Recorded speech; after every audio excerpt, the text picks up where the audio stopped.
आजकल हम देखते हैं उनकी पोशाक पहन के बांसुरी हाथ में लेकर गायों के बीच में जाकर और रील्स बनाने लगते हैं। उनको लेकर अपने पैसा कमाना, उनको गलत इस्तेमाल करना, थोड़ा सा लाइक पाने के लिए, थोड़ा सा व्यूज पाने के लिए, अपने प्रसिद्धि कमाने के लिए किसी महापुरुष को बदनाम करना, ये तो भयंकर पाप है। प्रसिद्धि तो आपको हो जाएगी, लाइक तो मिल जाएंगे, सब्सक्राइबर तो बढ़ जाएंगे, लेकिन आपके जीवन में कभी सुख शांति नहीं आएगी। ये दोष करने से स्वयं भी पतन की ओर जा रहे हैं, हमारे संस्कृति को बदनाम कर रहे हैं, और आगे से आगे कोई भी व्यक्ति जो भी देखेगा अथवा अपने पीढ़ी है वो कभी भी आपको माफ नहीं करेंगे।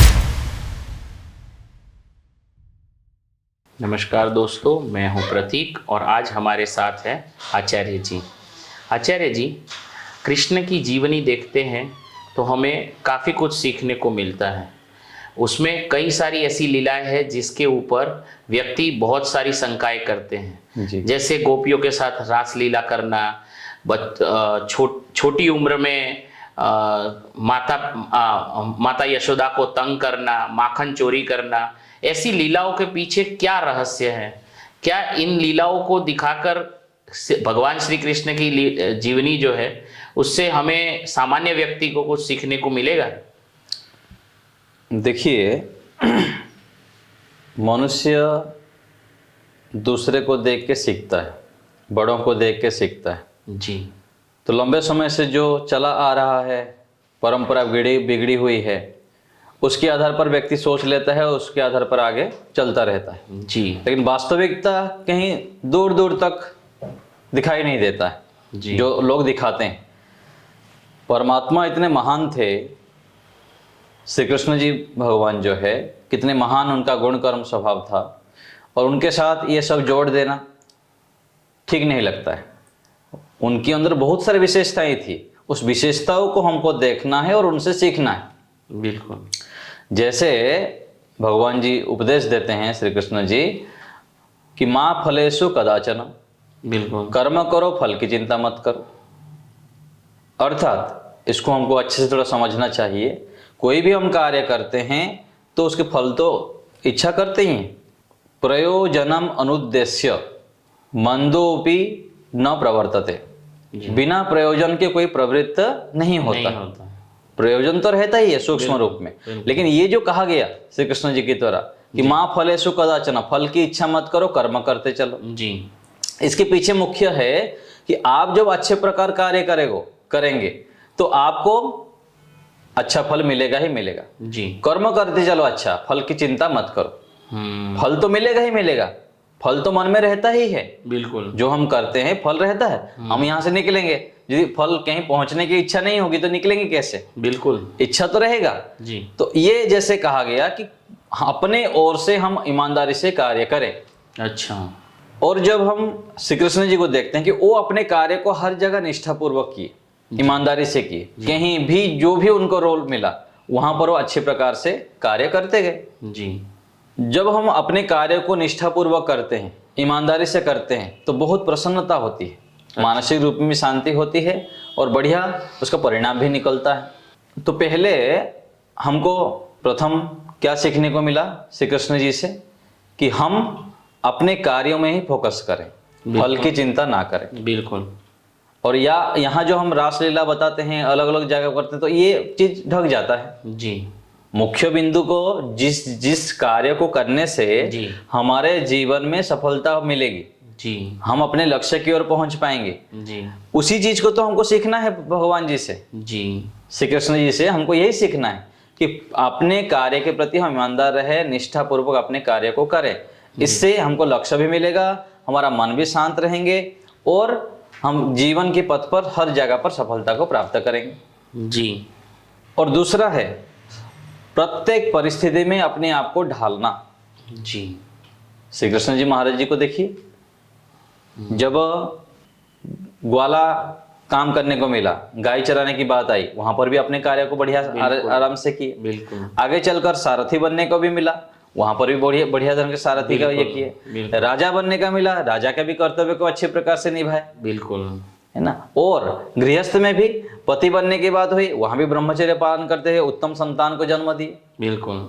उसमें और एक है सलाहकार बनने का हुआ, जब सलाह करने के लिए गए दुर्योधन के, अर्जुन जी के, पांडवों के बीच में, बिल्कुल उसमें भी बढ़िया अच्छे प्रकार से किया। तो चाहे ग्वाला का रोल देख लीजिए, चाहे हम राजा की भूमिका देख लीजिए, सारथी की भूमिका देखिए, अथवा सलाहकार की भूमिका देखिए, सब जगह पर कितने अच्छे प्रकार से वो कर्तव्य को निभाए जी। श्री कृष्ण जी। तो हमको भी उनसे यही सीखना है, भगवान जी से, कि हमको प्रत्येक परिस्थिति में कुछ भी हमको कार्य करना है, वहां पर हम अपने कर्तव्य को अच्छी प्रकार से निभाएं। और तीसरा है रिश्तों के प्रति निष्ठा। प्रत्येक रिश्ते में वो बढ़िया अच्छे प्रकार से रिश्ता निभाए। सुदामा जी का साथ देखिए, मित्रता की निष्ठा कितने अच्छे प्रकार से निभाए। बिल्कुल। अर्जुन जी के साथ बहुत अच्छे प्रकार से निभाए। बिल्कुल। और गृहस्थ में भी आपको पहले बताया, वहां भी पत्नी के साथ अच्छे संबंध रहा, रुक्मणी जी उनके पत्नी हुए हैं, है ना। और सभी जगह पर तो रिश्ते में हमको भी इस प्रकार से सभी जगह पर रिश्ता हमको ठीक ठीक निभाना है। चाहे माता पिता के प्रति संतान के ये हो, गृहस्थ में हो, मित्रता के प्रति हो, ये हमको भगवान जी से सीखना है, श्री कृष्ण जी से, कि हमको प्रत्येक रिश्ते को अच्छी प्रकार से, ईमानदारी से, कर्तव्य भाव से निभाना है। बिल्कुल, इससे हमको सुख मिलेगा। और आगे? और चौथा है प्रत्येक संकट की स्थिति में बुद्धिमत्ता पूर्वक कार्य करना, ज्ञान की सहारा लेना। अच्छा। जब हम ज्ञान पूर्वक कार्य करते हैं तो प्रत्येक संकट को हम आपदा को अवसर में बदल देते हैं। बड़े से बड़े संकट आ जाए फिर भी वहां पर घबराते नहीं। बिल्कुल। उदाहरण के रूप में हम ऐसे ले सकते हैं, महाभारत में देखिए अलग अलग स्थितियों में, चाहे कर्ण के साथ युद्ध की स्थिति हो और अथवा भयंकर से भयंकर स्थिति हुआ युद्ध में, तो वहां पर कितने अच्छे प्रकार से प्रत्येक स्थितियों में अपने बुद्धिमत्ता का प्रयोग करते हुए बड़े से बड़े योद्धा के सामने भी कैसे अर्जुन जी को सीखना है, वो अच्छे से उनको ये किए, उनको सलाह दिए। तो हमको भी ऐसे ही ज्ञानवान होना है। ज्ञान अर्जन करते हुए हमको प्रत्येक स्थिति में कैसे संकट से बाहर निकलना है उसको हमें सीखना पड़ेगा। और पांचवा है आनंद से जीना। जी। प्रत्येक देखिए छोटे से आयु से उनको ऊपर कितने सारे संकट आए। बिल्कुल। जन्म के समय संकट हुआ, आगे चलकर मामा कंस से संकट आया, प्रत्येक जगह पर उनको जितना भी संकट आया, लेकिन हर समय खुश रहे हो, प्रसन्न रहे। बिल्कुल। बांसुरी बजाते हुए गाय चरा रहे हैं, वहां भी प्रसन्नता है ना। और आगे चलकर कहीं भी उनके जीवन में हम जब देखते हैं, सब जगह पर आनंद से रहना, प्रसन्न रहना। तो हमको भी ऐसे ही जीवन पथ पर सब जगह पर आनंद से रहना है। कितने बड़े से बड़े प्रतिकूलता आ जाए, कष्ट आ जाए, बाधाएं आ जाए, संकट आ जाए, कभी भी हमको अपनी मानसिक स्थिति को दुखी नहीं रखना है। परिस्थिति कितना भी भयंकर हो जाए, हम मनोस्थिति को जो प्रसन्न रखेंगे तो हमारे जीवन में हम आनंदित रह सकते हैं। जी। और ये हमको सीखना है किससे? श्री कृष्ण जी महाराज जी से। जी। तो इस प्रकार से हमें प्रत्येक परिस्थिति में कैसे खुश रहना है, प्रसन्न रहना है, संघर्ष करते हुए जीवन को आगे ले जाना है और अपने लक्ष्य को प्राप्त करना है, जीवन को सफल बनाना है। ये श्री कृष्ण जी से हमको सीखने को मिलता है। ऐसे तो आपने ठीक कहा, श्री कृष्ण की जीवनी से हमें संदेश लेना है, अपना जीवन अच्छा बनाना है। पर आजकल हम देखते हैं कि लोग गानों में भी श्री कृष्ण जी को लेते हैं और उनकी पोशाक पहन के बांसुरी हाथ में लेकर गायों के बीच में जाकर और रील्स बनाने लगते हैं, जो अपने जीवन में श्री कृष्ण जी के जीवन से एक भी संदेश नहीं लिए हैं, एक भी सीख नहीं लिए हैं, उनके जैसे पालन नहीं करते हैं और सिर्फ बस दिखावा ढोंग करते हैं। तो उनके लिए आप क्या कहना चाहेंगे? उनको भयंकर दंड मिलेगा, भयंकर पाप लगेगा। भगवान का नाम लेकर ऐसे कार्य करना ये बहुत अधिक हानिकारक है। ईश्वर का, भगवान श्री कृष्ण जी का नाम लेकर इतना भयंकर उनके प्रति बदनाम करना और उनकी जो मुख्य चीज़ें हैं, जो चरित्र है, उसको आचरण में नहीं लाना और जो गलत चीज़ें हैं उसको लेकर केवल अपना प्रसिद्धि करना और गलत काम करना, इसमें तो बहुत बड़ा पाप है, भयंकर पाप लगेगा और उनका जीवन बहुत नरक में जाएगा। इसी जीवन में दंड मिलेगा और अगले जीवन में दंड मिलेगा। किसी महापुरुष को आप लेकर, महान आत्मा को लेकर अपने पैसा कमाना, उनके आचरण को, जो श्रेष्ठ आचरण है उसको नहीं अपनाना और वो गलत का दिशा में उनको ले जाना, गलत प्रकार से उनको फायदा उठाना उनके जीवनी को लेकर, ये तो बहुत बड़ा दोष है। जी ऐसे दोष नहीं करना चाहिए। ये दोष करने से स्वयं भी पतन की ओर जा रहे हैं, हमारे संस्कृति को बदनाम कर रहे हैं, और आगे भी, आगे से आगे कोई भी व्यक्ति जो भी देखेगा अथवा अपने पीढ़ी है वो कभी भी आपको माफ नहीं करेंगे। इसलिए ऐसे काम करना भयंकर अपराध है। जी कभी भी ऐसे अपराध नहीं करना चाहिए कि कोई भी महापुरुष है, कोई भी ऋषि है, कोई भी आदर्श व्यक्ति है, उनको लेकर अपने पैसा कमाना, उनको गलत इस्तेमाल करना, उनके जो वास्तविकता है उस वास्तविकता को न अपनाते हुए गलत दिशा में ले जाना, गलत दिशा में अपने जो है उनको यूटिलाइज करना, ये तो बहुत हानिकारक है।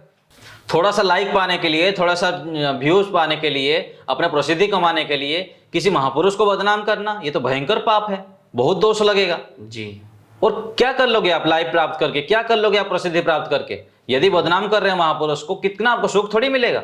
जी प्रसिद्धि तो आपको हो जाएगी, लाइक तो मिल जाएंगे, सब्सक्राइबर तो बढ़ जाएंगे, बिल्कुल। लेकिन आपके जीवन में कभी सुख शांति नहीं आएगी, कभी भी आप शांत नहीं रह सकते, प्रसन्न नहीं रह सकते, स्वास्थ्य लाभ नहीं प्राप्त कर सकते हैं। जी इसलिए ऐसे काम करना भयंकर पाप है।